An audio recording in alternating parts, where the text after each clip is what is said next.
सुंदर साथ जी, कल जो हमने राजी महाराज के हृदय का अंग लिया था,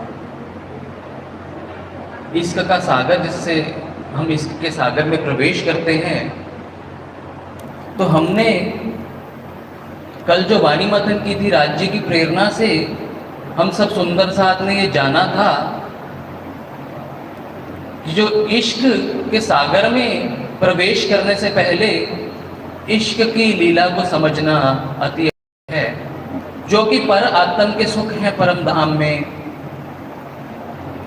उन सुखों को जाने बिना कैसे हमारे आत्मा के हृदय में उन परात्म के सुखों को पाने की तड़प उठेगी। इसीलिए कल हमने पर आत्म के सुख जाने थे। परम धाम की जो पर आत्म के सुख हैं, जैसे पर आत्म की नजर इस जीव पर, इस शरीर पर पड़ती है, तो वो जो सुख हैं पर आत्म के, जो सुख जिस माफक पर आत्म को मिलते हैं, चाहे आत्म के अंदर सब परम धाम के परात्म के सुख हैं, पर फरामोशी होने के कारण वो सुखों से हम, जब तक हमारी आत्म जागृत हो नहीं पाती, हम वंचित रह जाते हैं। और वो जो आत्म का सुख है, जब सतगुरु महाराज की कृपा से हमारे जीव को प्राप्त होता है, तो वो सुख जीव से अंतस्करण से इंद्रियां, मन और मन से जुबान तक आते आते जो है बहुत न्यूनतम सा रह जाता है। तो ये जो सफर है, यदि इसको हम समझ लेते हैं, हैरार धाम से यहाँ तक की, यानी कि पौड़ी उतरने की किस प्रकार से उतरी है, उसको कल हमने भली भांति से समझा था। अब मन का जो सुख है वो जुबान वर्णन नहीं कर पाती।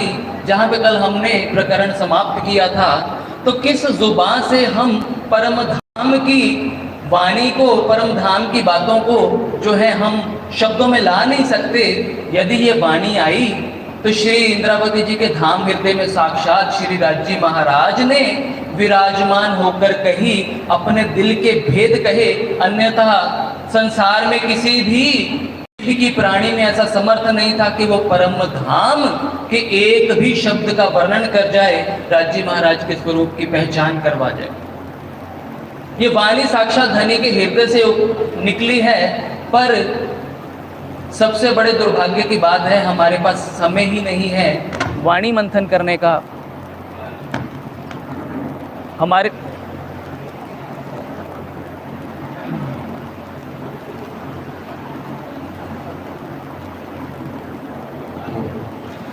पास समय ही नहीं है वो वाणी मत के धाम के धनी के हृदय के भेदों को समझने का।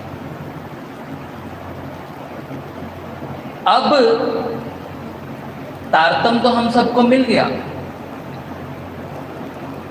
पर जब तक तारतम श्री राज्य महाराज की कृपा से जो मिला है, उसका बल लेके हमारी जो सुरता है, जो संसार में फंसी है, उस सुरता को पलट कर जब तक आत्म के ही धाम हृदय में अपने सतगुरु के स्वरूप को निहारने में नहीं लगाते, तब तक, जब तक ये सुरता पलटती नहीं, यानी कि सत्ता की दृष्टि से इश्क की दृष्टि में परिवर्तित नहीं होती, तब तक हमारे हृदय में वो प्रेम धनी का, वो इश्क धनी का, जिसके लिए हम सब सुंदर साथ बार बार दुहाई देते हैं कि हमें धनी का इश्क नहीं आता, हमें धनी का बिरहा नहीं आता, वो प्राप्त हो नहीं सकता।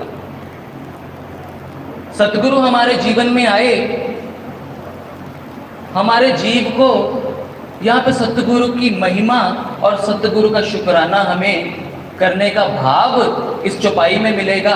और इस जो हम बात को रख रहे हैं उसमें समझने की बात है। हमारा जीव तो सदियों से जन्म मरण के चक्र में गोते खा रहा था। कोई भी इसको परम धाम की, धनी की, आत्म के स्वरूप की पहचान करवाने वाला आज दिन तक हुआ ही नहीं, क्योंकि जो दुनिया के अधिष्ठाता हैं ब्रह्मा जी, विष्णु जी, महेश, वो तो स्वयं उस पार ब्रह्म के चरणों की धूलि को तरसते हैं। और उनको भी धनी का हुक्म नहीं है धनी के हृदय के गुज भेद जानने का। जो सत्संग हमें धनी की कृपा से मिल रहा है, सदगुरु महाराज की कृपा से मिल रहा है, वाणी समझने को मिल रही है, वो उनको भी अख्तियार नहीं है सुंदर साथ। तभी श्री राज जी कहते हैं सोई साथ आवत है जाके धनिये पकड़े हाथ। अगर सतगुरु ना होते, आज से पहले भी ये वाणी थी, आज से 400 वर्ष पूर्व भी ये वाणी आई है, तो वाणी का केवल पठन पाठन कर रहे थे। वाणी के रहस्यों को उजागर किसने किया? सतगुरु महाराज ने किया। कितनी मेहनत कसनी करते हुए हमारे हादी ने, हमारे सतगुरुओं ने, परमहंसों ने इस वाणी को रुमालों से बाहर निकाला। यदि वाणी रुमालों में से बाहर ना निकलती तो आज हम भी कर्मकांड और शरीयत में फंसे होते। पर राजी महाराज की इतनी कृपा देखो, सतगुरु रूप में आके हमें वाणी के भेद समझाए। आज से पहले भी ये वाणी पढ़ रहे थे, पर वाणी हमें समझ में ना आ रही थी। हमारे जीव को जो स्वाद लगा था संसार का, यहाँ के नरकों का, क्योंकि जो जीव है वो मन के माध्यम से गुणंग इंद्रियों के द्वारा यहाँ की नरकों का स्वाद ले रहा है। तो स्वाद लगाया हमारे सतगुरु ने परम धाम की सुखों का, अखंड आनंद का, निस्बत का। हमें तो निस्बत ही नहीं पता थी क्या होती है, हम तो जानते ही नहीं थे, हम तो कर्मों में केवल उलझे थे। और हम इतना तक समझते थे कि शायद हमारे अच्छे कर्म होंगे कि धनी हमारे जीवन में आए और हमें इतना बड़ा ज्ञान दिया और चरणों में लिया। सुंदर साथ जी, राजी महाराज कर्म देख के, गुण अवगुण देख के नहीं आते, भाग्य देख के नहीं आते। सबसे बड़े भाग्य विधाता तो ब्रह्मा जी हैं यहाँ पर। यहाँ के तीर्थंकर अवतार हैं जो संसार के भी अधिष्ठाता हैं। यदि मिलना होता तो उनको क्यों ना मिल जाते? भगवान शिव सदियों सदियों, हजारों वर्ष तपस्या करते हैं उस परमेश्वर के चरण कमल की कृपा प्राप्त करने को, उनके स्वरूप की पहचान करने को, ताकि वो भी जन्म मरण के चक्र से मुक्ति प्राप्त कर ले। पर सतगुरु महाराज की कृपा हम पर ऐसे हुई कि वो निस्बत हमारी देखकर, निस्बत की पहचान करके, जिसको कहा जाता है जान के मूल धनी अंगना अपनी, सो घर आए हमार। कि हमें अपनी अंगना जानना कितनी बड़ी बात है। सुंदर साथ, शुक्राना करो राज्य ने मुझ जैसे अवगुणी, जिसके कर्मों का कोई दुष्कर्मों का पारावार ही नहीं था, शायद उसको मुक्ति भी ना मिलती, पर राज्य ने जिस तरह से माँ अपने बच्चों को, अपने बच्चे की गंदगी को भी साफ करती है, उसको गले से लगाती है, उसकी कोई भी वस्तु होती है, चाहे वो दूषित है चाहे वो साफ है, उसको साथ लेकर चलती है क्योंकि बच्चे की प्रसन्नता है उसमें। इसी प्रकार से राज्य ने हमें हमारे गुनाहों के साथ उनको अपनाते हुए हमें अपने चरणों में लिया, केवल मूल संबंध के कारण, निस्बत के कारण। राज्य महाराज वाणी में क्या कहते हैं? रूह रे मेरी मैं हूं तुम्हारा आशिक। रूह रे मेरी का अर्थ क्या है? हमारे सब के अंदर एक प्राण है, रूह है। यदि हमारे शरीर में से रूह निकल जाए, राज्य के प्रेम की परिकाष्ठा समझना इसमें, यदि हमारे हृदय में से, यदि हमारे शरीर से रूह निकल जाती है तो हम मृत्यु को प्राप्त हो जाते हैं। उसका कोई वजूद ही नहीं है शरीर का, इस रूह के साथ वजूद है। अब राज्य का प्रेम कैसा है? वो कहते हैं रूह री मेरी मैं हूं तुम्हारा आशिक।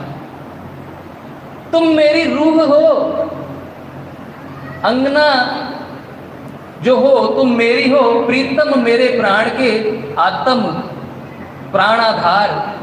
कि यदि हम कहते हैं ना राज्य हमारे हृदय में है, हमारा अस्तित्व राज्य से है, तो राज्य महाराज भी कहते हैं कि मेरा अस्तित्व, मेरा जो हृदय है उसमें केवल तुम ही बसते हो, तुम्हारे बिना मैं भी नहीं हूं।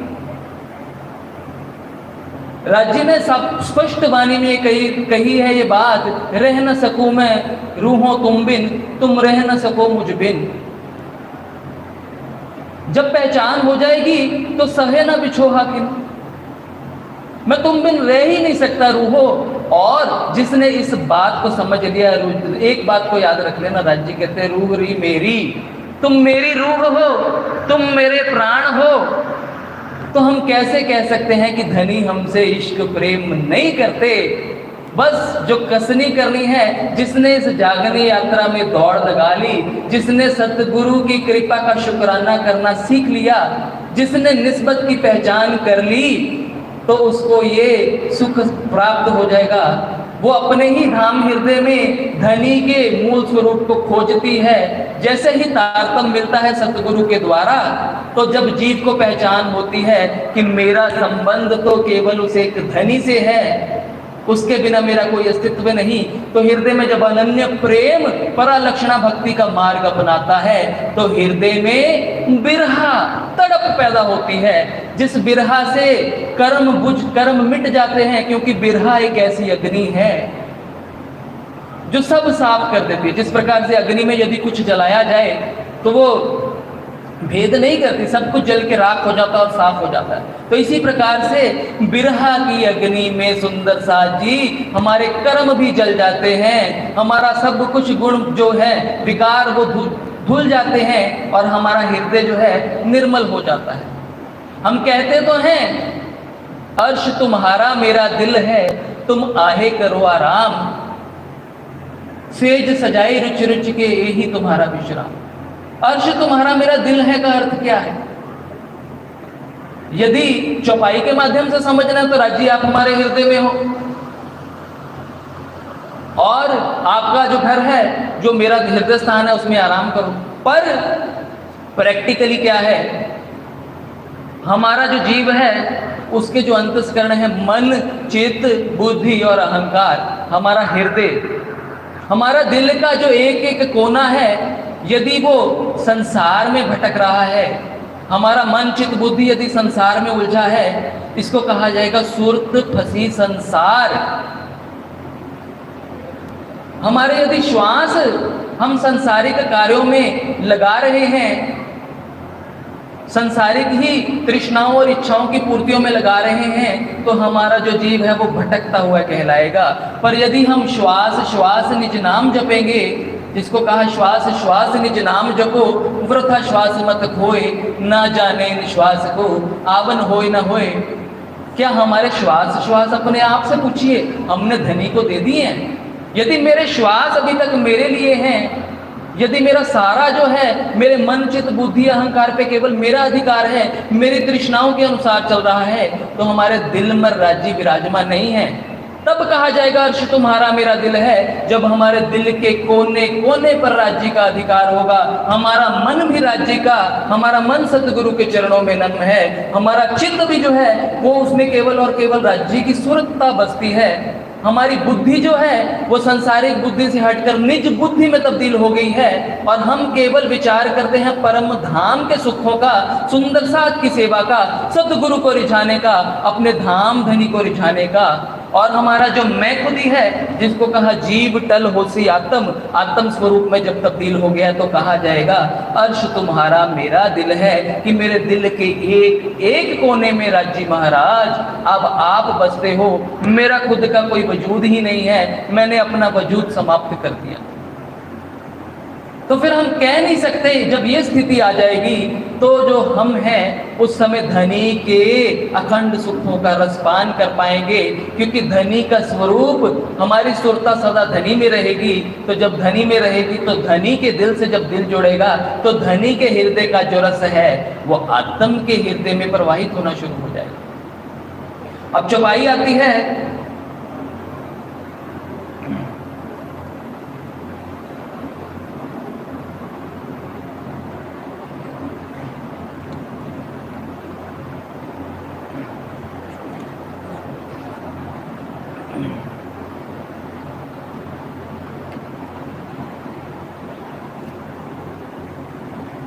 इत थे अर्ज भेजत हैं, सो पहुँचत है हक को, जो असल अकले विचारिए, तो आवे दिल मोह, तो आवे दिल मोह। अब हम जब आत्म जागृत होती है, सदगुरु महाराज की कृपा से धनी के चरणों में आती है, तो वो कहती है मेरी अर्ज, मेरी पुकार, मैं धनी को पुकार रही हूं, वो पहुंच क्यों नहीं रही है? किस प्रकार से पहुंचेगी? जब तक सुंदर साथ जी हमारा मन, हमारा चित्त, वजूद जीव का यहाँ का खड़ा है, जब तक यहाँ की बुद्धि से, यहाँ के ही भाव से, यहाँ के मन से, जिसमें संसार का कूड़ कचड़, यहाँ की निंदा, चुगलियाँ, बुराइयाँ, द्वेष, सारी चीजें हैं, तब तक यहाँ की अर्ज वहां तक कैसे पहुंचेगी? पहुंचाने का तरीका क्या है? जो सोचिए अकल, असल अकले, असल अकल क्या है? जो मूल दिल है, जो पर आत्म का दिल है, जो पर आत्म का भाव है, जब तक उस भाव से सोचते नहीं हो तब तक कैसे पहुंचेंगे? सुंदरदास जी परमधाम में जानते हो क्यों हम धनी की बातों को समझ पाते थे?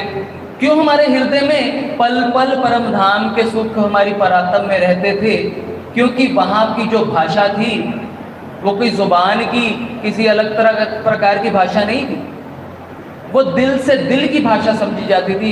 हमारा हृदय धनी से जुड़ा था, इसलिए हम परम धाम में धनी की बातों को एक दिली होने के कारण समझ लेते थे। यहाँ पे जुदे जुदे बुद्धि, जुदे जुदे मन के अनुसार, जुदे जुदे संकल्प, जुदे जुदे वजूद, कभी मन खड़ा हो जाता है, कभी बुद्धि खड़ी हो जाती है, कभी वजूद खड़ा हो जाता है, जो हमें सतगुरु महाराज के आगे हमारा अहंकार खड़ा करवा देता है। हम उन पे ही लांछन लगाना शुरू कर देते हैं, उनके आगे ही हम अपना शीश झुकाने से मना कर देते हैं। जिस स्थिति में क्या होता है, हम सोचते हैं कि हमारा भाव परम धाम तक, धनी तक पहुंचेगा, वो पहुंचेगा नहीं। सुंदरता जिसको कहा असल अकले विचारिए, तो परम धाम के अनुसार हमें सोचना पड़ेगा कि मैं एक आत्म हूँ, मेरे मूल तन तो परम धाम में धनी के चरणों में विराजमान है। जब तक उसके अनुसार वो भाव से नहीं हम चलेंगे, तब तक हमारा जीव खुदी का, मैं खुदी का भाव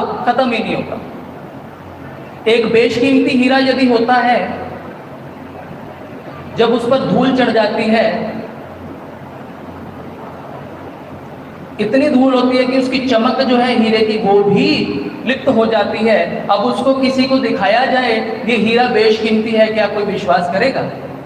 उसकी कीमत नहीं डलेगी, क्योंकि उसके ऊपर मिट्टी की परत है, उसकी चमक छुप गई। इसी प्रकार से जब तक हमारी आत्म जो है वो जो जीव के माध्यम से संसार का खेल देख रही है, क्योंकि आत्म देखो सुंदर सा जीव पर आके पड़ी, उसने जीव के हृदय के साथ जोड़ दिया गया है, वो जीव के हृदय में देख रही है।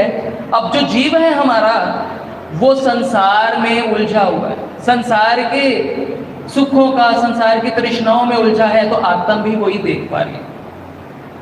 अब यदि इसको जागृत करना है, तो यहां से काम शुरू होता है जीव का। जीव कि जो इंद्रियां हैं, जो चौपाई पहले आई थी, हायरार्की समझी थी, आत्म से जीव पर, जीव से अंतस्करण में, फिर मन में, फिर इंद्रियों में वो सुख जाता है। अब इंद्रियों से हमें वापस मुड़ना है इस आत्म जागृति के सफर तक पहुंचने के लिए। इंद्रियां जो है हमारी, वो तो हमारे जो कान हैं संसार की निंदा, चुगली, बुराई सुनने में लगे। हमारी जो जुबान है वो एक दूसरे का कटाक्ष करने में, उसमें रस मिलता है, एक दूसरे को नीचा दिखाने में। यदि हमने अपनी मान प्रतिष्ठा लेनी है, हम दूसरे को नीचा दिखाना चाहते हैं, शायद इसमें समझते हैं हमारी मान प्रतिष्ठा, पर हम दलदल में उलझते जा रहे हैं। हमारा जो गुणंग इंद्रियां हैं, हमारी कान होगी, हमारे नेत्र होंगे, वो संसारिक दृश्यों को देखना चाहती हैं। या कभी हमारे नेत्रों में, चाहे खुले में चाहे बंद में, सतगुरु के दर्शनों का भाव आया है? क्यों नहीं आया? क्योंकि सतगुरु की स्वरूप की पहचान ही नहीं करी। श्री युगलदास जी महाराज कहते हैं प्रेम पत्रिका में, जिसने सतगुरु और राजी महाराज के स्वरूप में अंतर कर दिया, उसको चितवन नहीं लग सकती। यानी कि सतगुरु और राज्य महाराज एक ही हैं, दोनों में जुदा जुदा भेद नहीं करना। वो कहते हैं जो इस भाव पर चलेगा, मैं जमानत लेता हूं कि उसका ध्यान, उसकी चितवन, उसकी आत्म जागृति कैसे नहीं होगी। जिसको इंद्रावती जी ने वाणी में कहा, सतगुरु संगे में एक घर पाया, दिया पार ब्रह्म दिखलाई। हफ्सा के जेल में सबको प्रकरण याद होगा कि जब इंद्रावती जी अपना जीव तक छोड़ देती हैं और उनकी आत्म के हृदय में से ही जब वो अपने धाम के धनी को पुकार रही होती है, सामने आके धाम धनी युगल स्वरूप विराजमान हो जाता है। अब क्या देखती हैं श्री राज्य महाराज, श्यामा जी और धनी श्री देवचंद्र जी, कभी श्यामा जी कभी देवचंद्र जी, इतना रुदन हो जाता है, इतनी तड़प हो जाती है। वो कहते हैं जिसको मैं सतगुरु केवल समझते रही, वो तो साक्षात धाम के धनी थे। अब उनके मन में पीड़ा है कि मैं इनको सतगुरु मान के सेवा करती रही, मैंने साक्षात धनी का स्वरूप मान के सेवा क्यों नहीं कही। ये इसलिए हुआ सुंदर साथ जी, ये लीला इसलिए हुई ताकि आने वाला जो साथ है इससे सिखापन ले सके। जो गलती तो नहीं थी, वो लीला थी, पर ये सिखापन ये है कि हम ऐसी गलती ना करें। ये है सतगुरु की महिमा। तो जो हमारा जीव है, जो हमारी गुणंग इंद्रियां हैं, वो तो संसार में उलझ रहे हैं। इनको धनी की तरफ कैसे मोड़ना है, वो सतगुरु की कृपा से होता है। वो सतगुरु की महिमा पहचानने से होता है कि हम जो हमारा जो जीव है वो धनी की तरफ मुड़ना शुरू हो जाता है। जो हमारी इंद्रियां हैं, बात हो रही थी इंद्रियों की, अब हमारे कान, हमारे नेत्र, हमारे जो जुबान है वो संसार में लगी है। अब इनको बार बार सतगुरु द्वारा वाणी का मथन करवाया जाता है। मथन क्यों कहा गया, पठन पाठन क्यों नहीं कहा गया?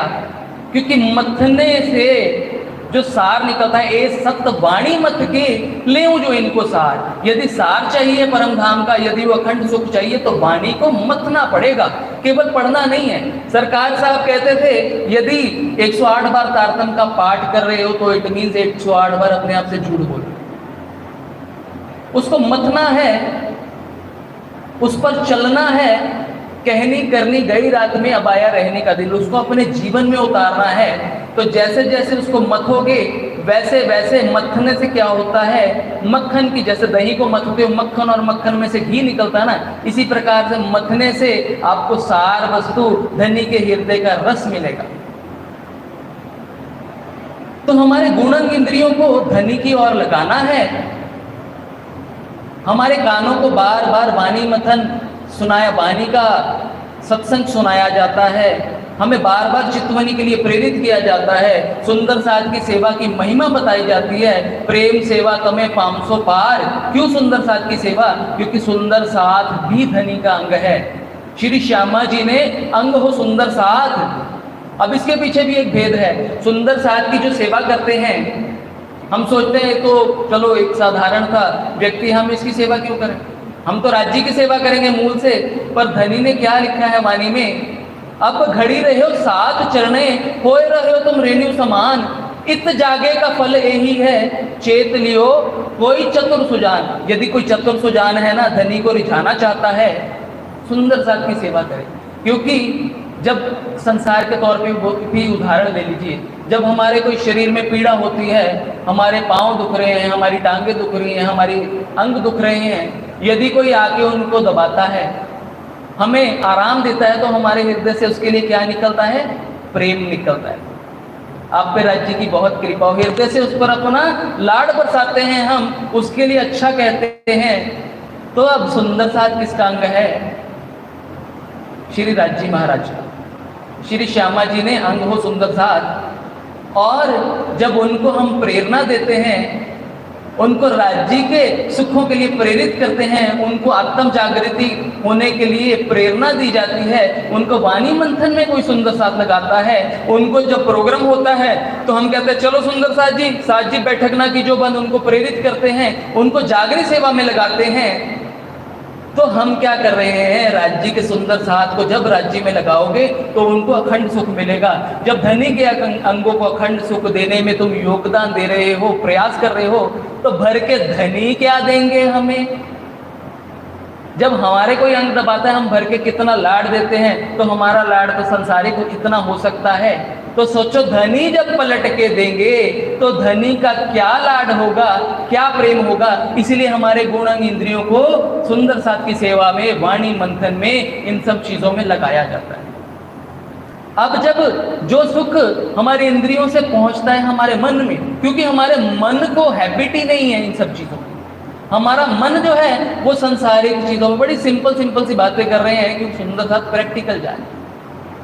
अब जो हमारा मन है उसको क्या भाता है, संसारिक चीजें, उसको संसार की वस्तुएं, संसार की निंदा चुगलियां बुराइयां। आज यदि किसी को कह दो जी 3 घंटे मूवी देख ले, तो वो पता भी नहीं चलेगा 3 घंटे कैसे पार हो गए। पर उसको कह दो यार आधा घंटा आके तुम सत्संग में हमारे साथ सुंदर साथ जी बैठो, वो हो सकता कोई उबासी ले रहा होगा, कोई कुछ कर रहा होगा, कोई कुछ कर रहा होगा, तो उसको मन को जो चीजें होती है विचार विचार विचारिए ताकि मन में वो चीज हो जाए। मन का कार्य क्या होता है, संकल्प और विकल्प करना। मन लेता है संकल्प, मन लेता है विकल्प। जिस प्रकार से आज हमने संकल्प लिया कि हमें गुलाब का फूल देखना है, अब मन का कार्य देखो, अब संकल्प लिया ना, अब जब जो संकल्प लेंगे, अब मन में बात आ ही गई तो उसको पूरा करने के लिए हम बढ़ेंगे आगे। अब जब जिस समय जाके मन के संकल्प के अनुसार गुलाब का फूल देख लिया, क्योंकि मन की इच्छा थी देखने की, बिना मन के कोई काम करोगे ना वो होगा नहीं, वो तुम्हारे मन में टिकेगा नहीं, चित्त में बसेगा नहीं। पर जिसके लिए इच्छा थी वो नज़ारा, वो सौंदर्य, गुलाब का रंग, गुलाब की जो है शोभा और उसकी सुंदरता और उसकी खुशबू भी तुम्हारे अंदर हमेशा के लिए बसी होगी। कहाँ बस जाएगी, चित्त में। और जब भी कोई तुमसे बात करेगा गुलाब का फूल ऐसा होता है, तो तुरंत तुम्हारे चित्त में बात आ जाएगी। ये है चित्तवन। जब हम वाणी मतते हैं, वाणी मत के हमारे मन में जब उसके प्रति जिज्ञासा होती है और जब उसको बार बार मतते हैं मन से, वो जो दृश्य होते हैं, वो धनी के अनुभव होते हैं, जो धनी का लाड जो अनुभव हमें मिला होता है वो हमारे चित्त में स्टोर हो जाता है और वो अखंड हो जाता है। वहां एक चौपाई आती है, पर आत्म के अंतस्करण जेती बीतत बात, तेती इन आत्म के होत अंग साक्षात। जो परात्म के हृदय में आता है वो आत्म के हृदय में आता है। तो हम सोच लेते हैं कि भाई हम अगर वाणी मंथन नहीं कर रहे, चितवन नहीं कर रहे, हम सुंदर साथ में नहीं जा रहे, तो ये भी परात्म के हृदय की बात हो। हम इस बात को अपने सिचुएशन के अनुसार, अपने बेनिफिट के अनुसार इस बात को हम अपने प्रयोग में ले आते हैं। हम नहीं जाग रहे तो राज्य का हुक्म होगा। वाणी तो कहती है हुक्म के सिर दोष दे बैठ ना सके मोमिन, हुक्म के सिर दोष नहीं दे सकती मोमिन। तो जो है अगर राज्य महाराज का वो हुक्म है, परात्म का हुक्म है, तो हम जो निंदा चुगलियां बुराइयां कर रहे हैं, संसार में एक दूसरे को नीचे दिखाने के कार्य कर रहे हैं, लड़ रहे हैं, झगड़ रहे हैं, आपस में विद्वानों से विद्वान लड़ रहा है, कोई कुछ कह रहा है, कोई कुछ कह रहा है, यहाँ तक कह देते सुंदर साथ एक दूसरे से बिना पहचाने, आज से मैं तुम्हारी शक्ल सूरत नहीं देखूंगा, मैं तो मंदिर में नहीं जाऊंगा, मैं तो इसके नहीं जाऊंगा, मैं तो उसके नहीं जाऊंगा। क्या ये आत्म जागृति है? तो ये परात्म करवा रही है हमारी।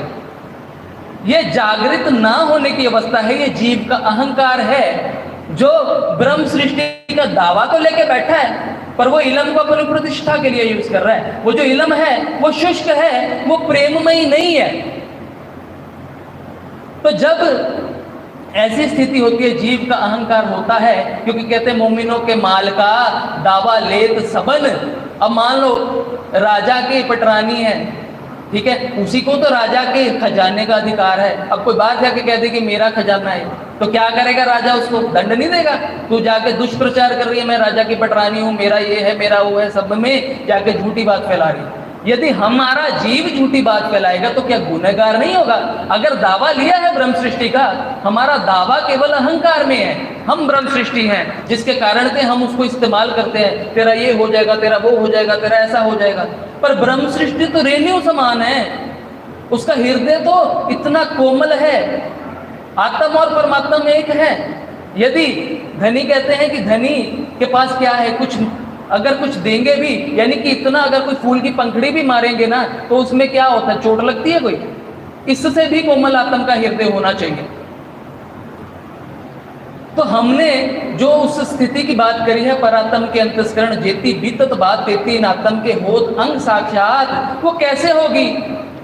एक चैनल है, परात्म से आत्म तक का, जैसे परात्म से यहाँ तक की चीज सतगुरु के माध्यम से पहुंची, वैसे ही यहाँ से सतगुरु की कृपा से परात्म तक पहुंचेगी। जिससे हमने उपाय लिया, गुण अंग इंद्रियों से राज्य में लगाया, सुंदर साथ में लगाया, सेवा में, फिर मन में स्टोर हुआ और मन से चित्त में।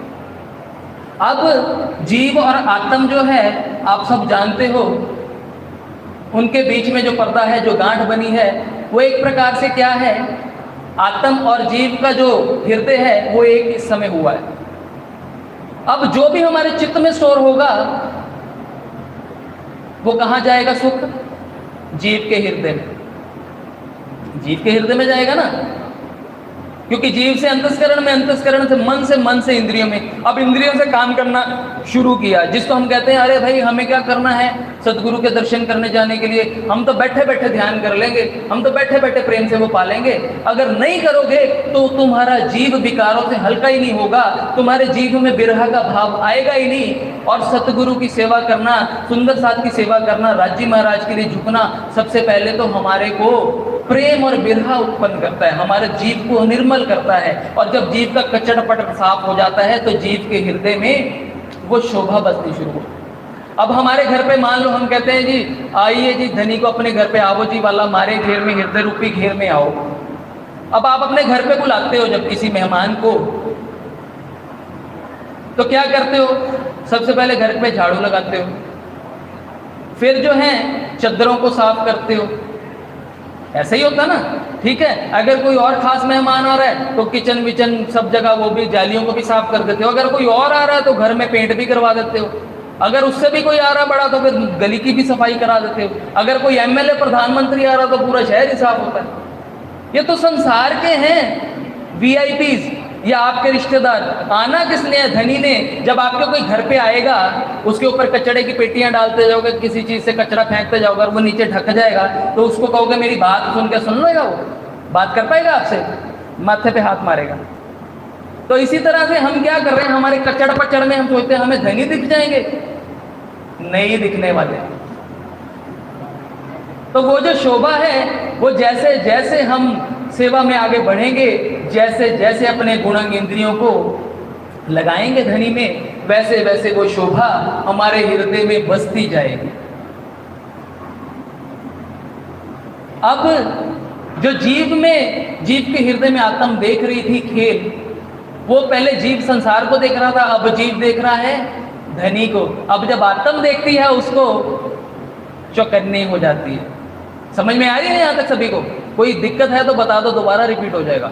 आत्म जो है अब उस चीज को देखती है, युगल स्वरूप की शोभा को। तो आत्म क्या है? आत्म और जीव के बीच में जो कार्बन है, जो शोभा चित्त से जीव में आती है, वो आत्म के हृदय में भी अंकित होनी शुरू हो जाती है। इसलिए बार बार हमें धनी के स्वरूप को, मूल मिलावे को, चाहे जैसे भी है उसको हमें याद करवाया जाता है कि किसी समय जब सतगुरु के हम ध्यान में बैठे हों, उनकी शोभा में बैठे हों, उनकी प्रेरणा से चितमन कर रहे हों, तो जब वो चीज को देखेंगे तो हमें अनजानी सी नहीं लगेगी, हमें पता होगा धनी का स्वरूप हमारे सामने आया। तो वो शोभा हमारी आत्म के हृदय में भी अंकित होनी शुरू हो जाती है। और ऐसी परिस्थिति में क्या होता है, आत्म का जो हृदय होता है जब वो जागृत होना शुरू होता है तो परात्म के हृदय और उसके बीच में जो फरामोशी थी वो चेतनता के माध्यम से, चितवन के माध्यम से यहाँ बैठी बैठी पर आत्म की परिस्थिति को प्राप्त करती है चितवन के माध्यम से। और परात्म के हृदय में तो धनी का स्वरूप है ही है।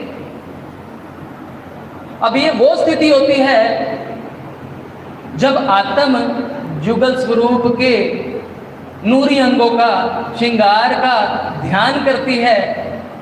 कभी धनी के नूरमय हस्त कमलों का, कभी नेत्रों का, कभी चरण कमलों का। वो धनी के नेत्रों में स्वयं को देखती है और उनके अपने नेत्रों में धनी को पाती है।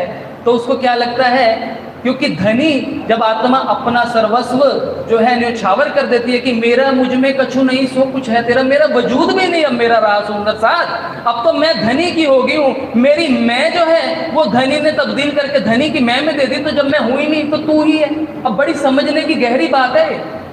अब धनी के नेत्रों को अपने नेत्र समझ रही है। धनी के मुखारबिंद को अपना मुखारबिंद समझ रही है, धनी के चरणों को अपने चरण कमल समझ रही है, उसमें ही यानी कि सुख ले रही है। ये मान रही है ये मैं ही हूँ, क्योंकि धनी आत्म और परात्म का, धनी का और परात्म का जो स्वरूप है वो एक ही है, अंतर ही नहीं है। तो फिर आत्म खुद को तो भूल ही बैठी, आत्म तो धनी को देख रही है। अब जब वो चीज देख रही है धनी के स्वरूप को, तो यहाँ पर क्या होता है, आत्म का वो अंग जागृत होना शुरू हो जाता है। जो वाणी में आता है, आत्म के जिस अंग को, जिस शोभा को धनी की, जिस अंग को आत्म देख लेती है, जो उसके हृदय में आ जाता है, वही अंग आत्म का जागृत होता है। यानी कि वो स्वयं को भूल के अब धनी का ही रूप हो गई है। तो धनी ही हृदय में है, मेरा मुझ में कछु नहीं, जो कुछ है तेरा। अब सब कुछ गुण अंग इंद्रिया मन चित्त बुद्धि अहंकार सब कुछ साक्षात धनी का हो गया है। इसको कहते हैं आत्म जागृति की स्थिति। अब ये हो कैसे, किस प्रकार से आगे हो, इसके लिए भी राज जी ने चौपाई दी है। ये खिलवत में इसका उत्तर मिलता है सुंदर साथ।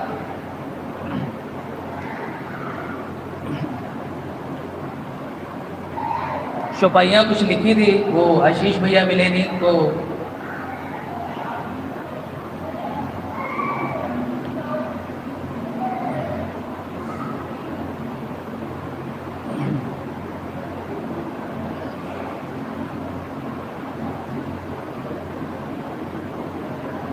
हाँ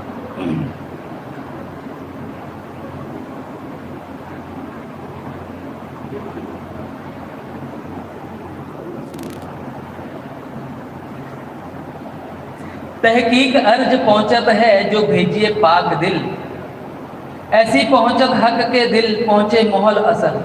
और पाक दिल यानी कि अर्ज तो तब पहुंचेगी जब रूह के दिल से भेजोगे, जब आत्म स्वरूप होके भेजोगे, जब ये मान के भेजोगे कि मैं धनी का ही अंग हूँ, उसके अन्यथा आपकी पहुंच ही नहीं सकती। जैसे कल भी बता रहे थे, मैं सुन रहा था आदरणीय डॉक्टर देव जी कि ब्रह्म कुमारी को एक वो दिया जाता है संकल्प कि मैं एक आत्मा हूँ।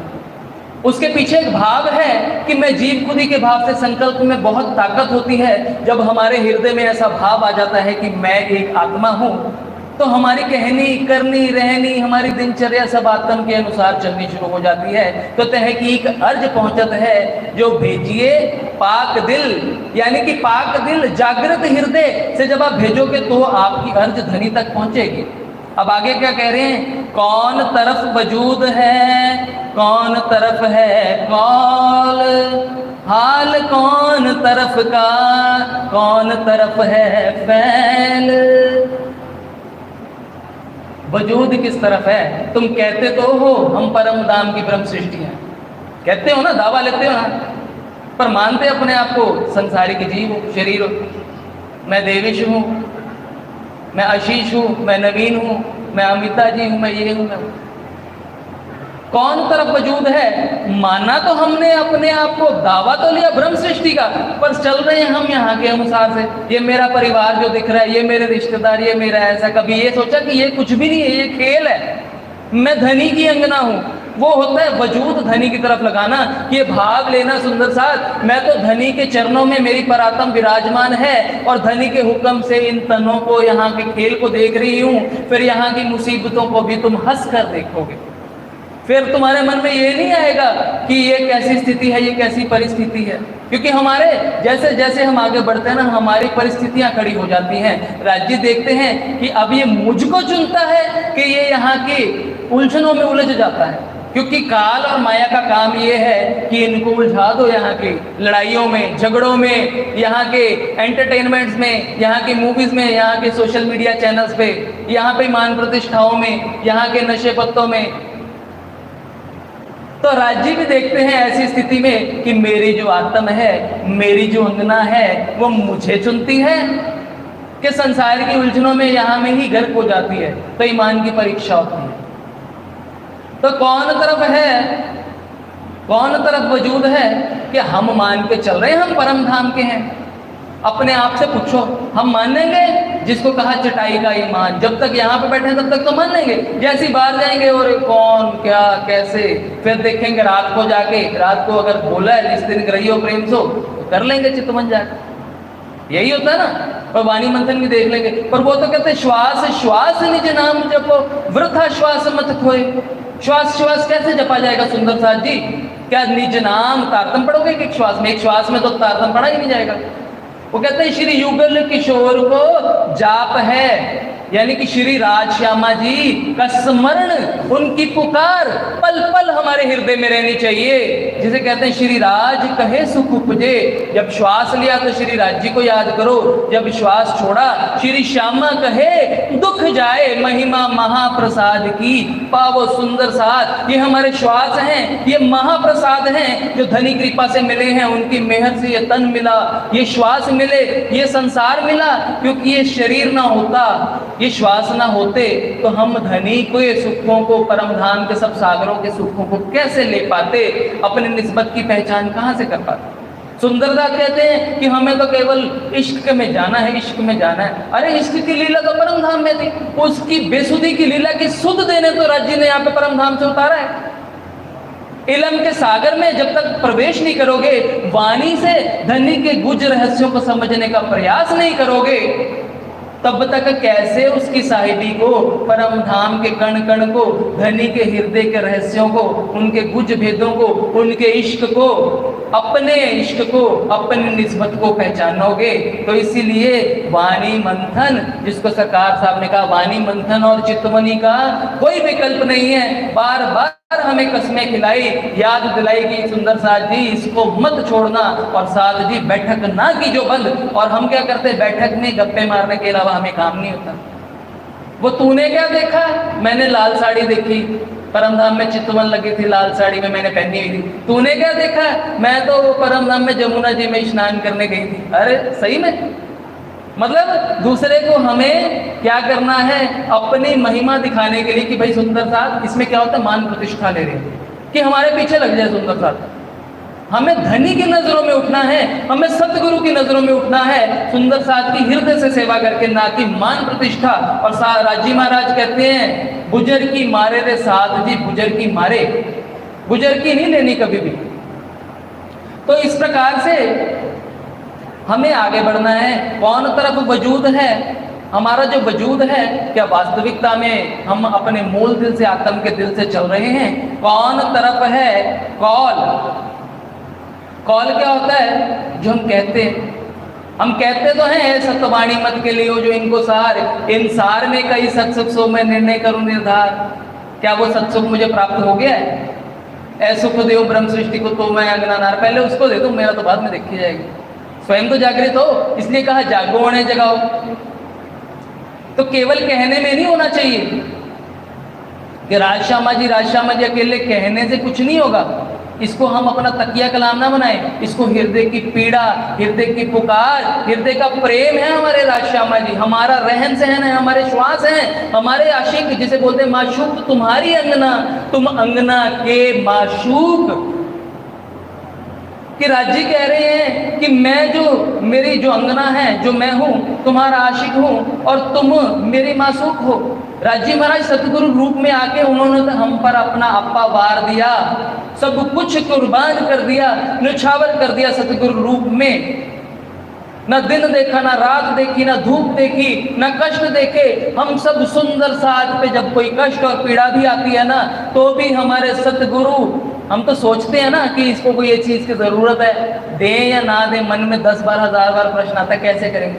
पर सतगुरु को इतना लाड है अपनी आत्माओं से, धनी को इतना प्रेम है, सोचते तो, सोचना तो बहुत दूर की बात है। जैसे ही तकलीफ हुई, क्योंकि धनी कहते हैं मैं अपनी रूहों के मुरझाए हुए चेहरे नहीं दे सकता, वैसे ही उनका कष्ट भी अपने ऊपर ले लेते हैं।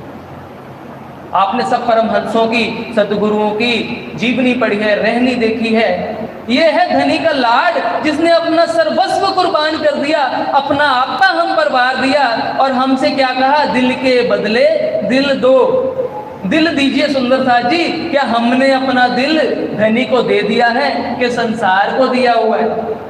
अब संसार का एक उदाहरण है,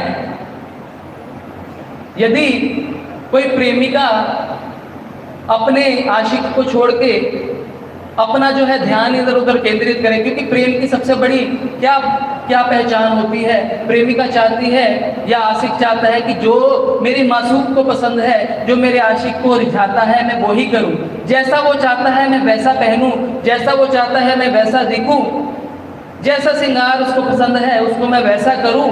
अगर वो चाहता है मैं वाणी मंथन करूं तो मैं वाणी मंथन करूं, अगर वो चाहता है मैं चितवन करूं तो मैं चितवन करूं। पर हम क्या कहते हैं, हमें सतगुरु को रिझाना है जिसमें हमारा कंफर्ट लेवल है, उसके अनुसार रिझाएंगे। अगर हमें लगता है हम धन की सेवा दे सकते हैं, वाणी मंथन चितवन छोड़ो, कोई बात नहीं, धन की सेवा दो, हो जाएगा, सतगुरु रिझ जाएंगे। नहीं, रिझाया किसी को किसी के हृदय से चाहता है। जब जो सतगुरु की हृदय की इच्छा होती है या जिसको हमने रिझाना होता है, अब मान लो मुझे एक रोटी की भूख है, आप मेरे आगे 10 रख दो और कहो खाओ, हमने इनको प्रसन्न करना, तो मैं क्या कहूंगा? नहीं भी, मुझे नहीं चाहिए। पर मुझे पानी चाहिए, मुझे प्यास लगी है, पानी कोई पूछ नहीं रहा। तो इसी तरह सतगुरु क्या चाहते हैं, वो हमारी आत्म जागृत करने के लिए वाणी मंथन और चितवनी में हमें लगाते हैं। हमारा मन जो है उसको अपने चरणों में, सतगुरु राजी महाराज के चरणों में नन करना होता है। ना उनको धन की आवश्यकता है अपने व्यक्तिगत तौर के लिए, वो भी कहते सुंदर साथ की सेवा में लगाओ। तो इस प्रकार से जब हमारा जो कॉल है, जब हमारी जो रहनी है, कहनी करनी रहनी, जब तक धनी के माफक नहीं होती सुंदर साथ जी, तब तक हमारा वजूद जो है यहाँ पे संसार में उलझा रहेगा। कौन तरफ है कॉल, हाल कौन तरफ का, कौन तरफ है फैल। हमारी जो करनी है, हम हृदय से नहीं कर रहे कोई भी कार्य, हमें वाणी मंथन भी करना पड़ता है। बैठते की सुंदरता कहते हैं हमें तो जी, हमारा तो ध्यान सारे दिन की बातों में, विचारों में जाता है, पड़ रहा है ना। तो क्या ये ब्रह्म सृष्टि के लक्षण हैं? ब्रह्म सृष्टि को प्रेम पाने के लिए नहीं करना पड़ता, प्रेम उसके अंदर है। प्रेम बसत ब्रह्म सृष्टि में, जो स्वरूप ब्रजराज, बस इसकी कुंजी क्या है? कुंजी राज्य ने दे दी है हमारे हृदय में। यदि कहा जाए कि धाम के धनी का स्वरूप विराज है हमारे हृदय में, किसी तिजोरी में यदि कहा जाए हीरे पड़े हैं, दौलत पड़ी है, जवाहरात पड़े हैं, पर उसकी चाबी नहीं हमारे पास, अलमारी की चाबी खो दी है, तो उसके हीरे जवाहरात का क्या फायदा? तो चाबी राज्य ने दी है, क्या है? सुरत जो हमारी संसार में फंसी है, जिसके कारण से हमारी सुरता को संसार के रस की आदत लगी है, संसार में ही भटकना पसंद है। इसको वहां का सुख ही नहीं है, वहां का सुख नहीं है, वहां का स्वाद नहीं है, इसको स्वाद परम धाम का लगाना है। यानी कि जो ध्यान संसार में है, इस ध्यान को धनी के चित्त में, धनी के स्वरूप में, सुंदर साथ के चरणों में, सतगुरु के चरणों में लगाना है। जिसको कहा सुरत फंसी संसार, और बुल्ले शाह ने, शाह इनायत जी ने बुल्ले शाह को क्या कहा था? रब दा की पाउना, इधरों कुटना उधर लाउना। यानी कि जो हमारा ध्यान है, जो संसार में लगा, इस ध्यान को परम धाम की तरफ लगा दो। हथ कारवल चित्त यारवल, करो संसारिक कार्य पर राज्य का हुक्म सिर पे लेके करो। जब राज्य का हुक्म लेकर सिर पे कोई भी कार्य करोगे सुंदर साथ जी, यानी कि अगर सुबह दिनचर्या शुरू कर रहे हो तो राज्य के हुक्म से करो, कारोबार कर रहे हो राज्य के हुक्म से करो, संसार में कहीं आ रहे हो, जा रहे हो, विचर रहे हो, राज्य के हुक्म से करो, उनको साथ लेके चलो। हमारे कहने में, हमारी बोली में भी अगर कुछ बोल रहे हैं तो धनी की, सतगुरु की महिमा होनी चाहिए। राजी महाराज की हृदय से कह रहा हूँ, सिर्फ बोलने के लिए नहीं।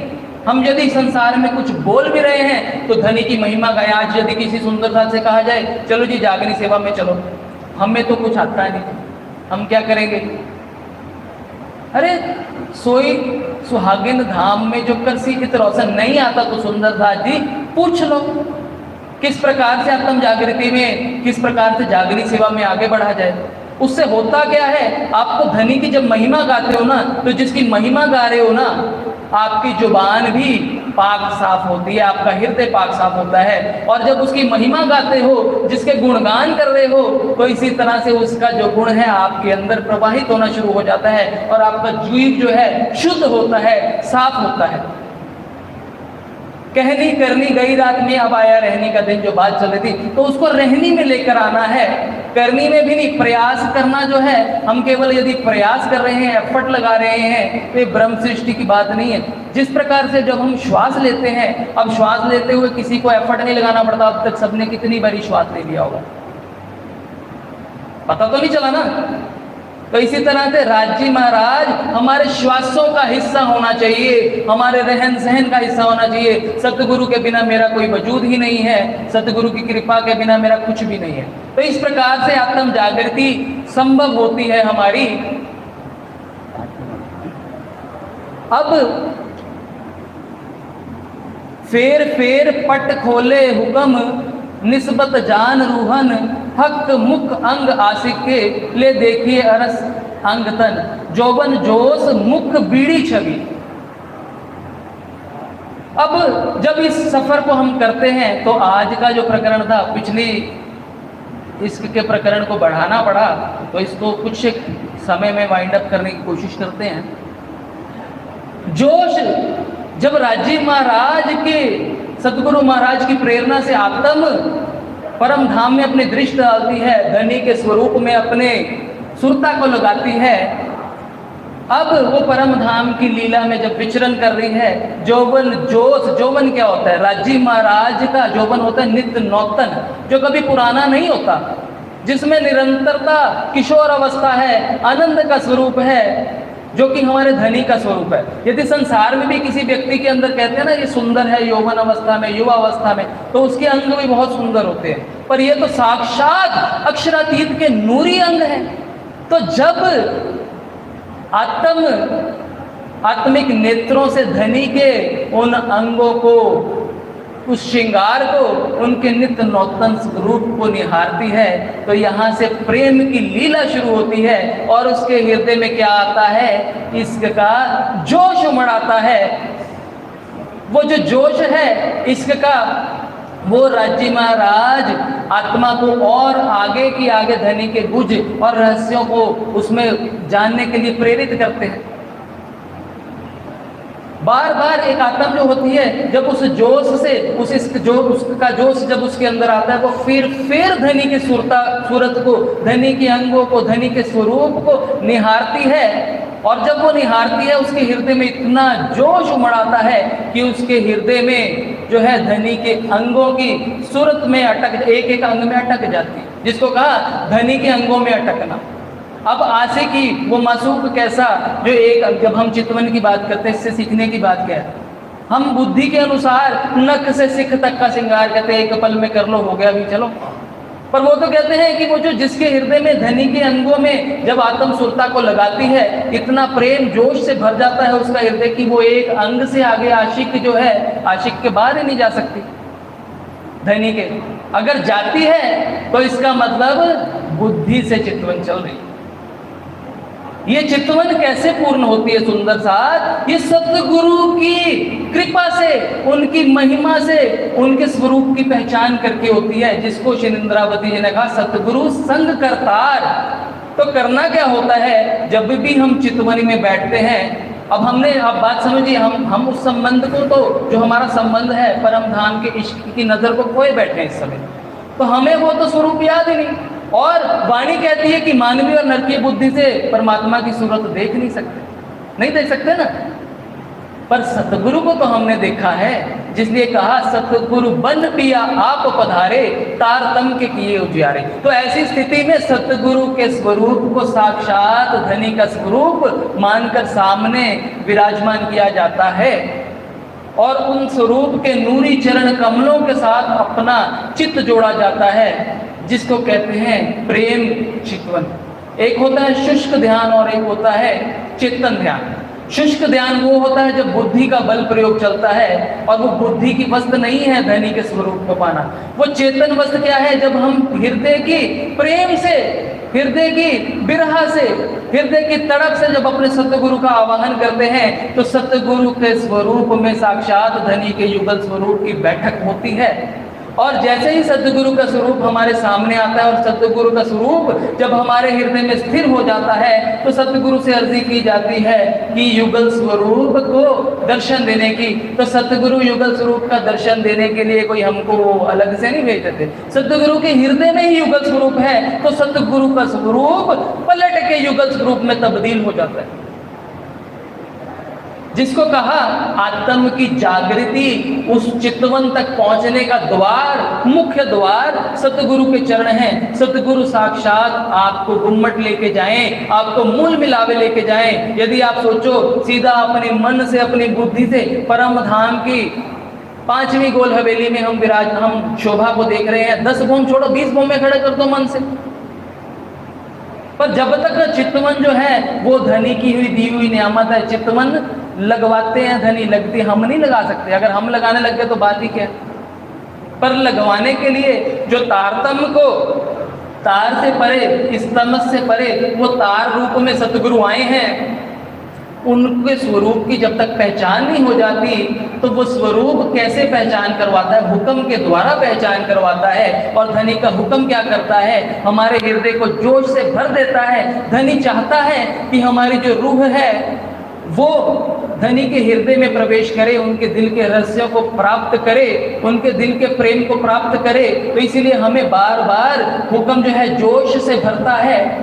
आप देखते होंगे जब श्री जी के समय पर जो लालदास जी थे, वो धनी का हुक्म लेके हृदय में जोश भर के मस्जिदों के बाहर रुक के गाते थे जाके। वो क्या था? उनको भय नहीं था कि भाई मेरी भी तलवार से गर्दन काट देंगे। सुंदर साथ जाते थे, धनी का फरमान देते थे इतने खतरनाक समय में। किससे? जोश हृदय में भर के। तो हुक्म जो है धनी का जो स्वरूप है हृदय में जोश भर देता है, और जोश जो धनी का अंग है वो हमें राज्य की तरफ मोड़ता है।